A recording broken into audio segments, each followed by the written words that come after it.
It's the holiday season, so it's the perfect time to dress up and have a touch of class as we check out the holiday high tea at the Infusion Cafe in Morehead City. Joining us today is Kurt, the owner of Infusion Cafe, explaining the best way to have tea during the holiday season. So welcome. Thank you for having me. So I'm not much of a tea drinker, so I'm hoping you'll be able to show me the proper way of making a cup of tea. So we already have a tea kettle, Teapot. Teapot in front of us. Yes. So what is the next step of making a good pot of tea or pouring a pot of tea? So the number one rule, always keep it in the front of your mind when you're drinking tea. The best tea that you can have is the tea you like the best. There's no wrong way to drink tea. Our first tea today is Golden Halo Yunnan. It is going to be a top shelf black, a high quality black tea. This one being a really nice, high quality, unflavored black tea. I only brewed it for 2 minutes because I want to let those intricacies really step forward. So Okay. we've just poured the tea. What is the next step? So when you're tasting a new tea, before you do anything else, what you want to do is taste it to know what you're working with. If you want to dress it, you can always add milk, you can always add sugar, but it's really hard to take back out once you put it in. That reminds me of like childhood. Yeah, it's a really, really nice cup of tea. It's not too strong, it's kind of subtle. So formal tea service, it is absolutely an opportunity for you to treat yourself, for you to treat friends and family.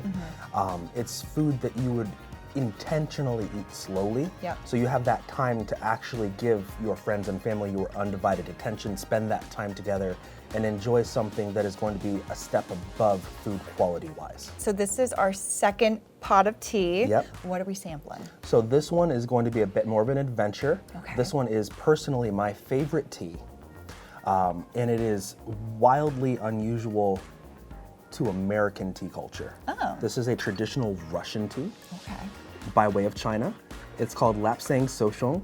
It is a pine wood smoked black tea. It's going to have a really hearty flavor. It tastes like a campfire. It does. And so we're moving on to tea number 3. Tea number 3, this one is Peppermint Patty. This is one of our Christmas seasonals. Ooh. It is going to be a vanilla mint black tea. Oh, this tastes like the stuff that I normally drink. It tastes lemony to me. So that's probably just the brightness of that mint coming forward. And it's an herbal mint, not a mint extract. So you're also getting the leafiness of that mint, which can have almost like a lemon rindy quality. Our final tea today is Hot Tamale Tango. Ooh. Yeah. When we first tasted this tea, before we opened, the very first thought we had when it really hit our palate was, this really tastes like a Mike and Ike's hot tamale. It does taste like a hot tamale. Yeah.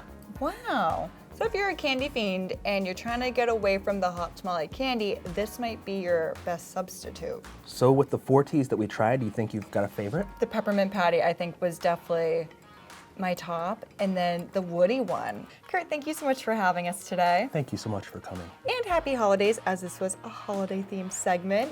And I hope you had a steeping good time watching us enjoy a couple of teas.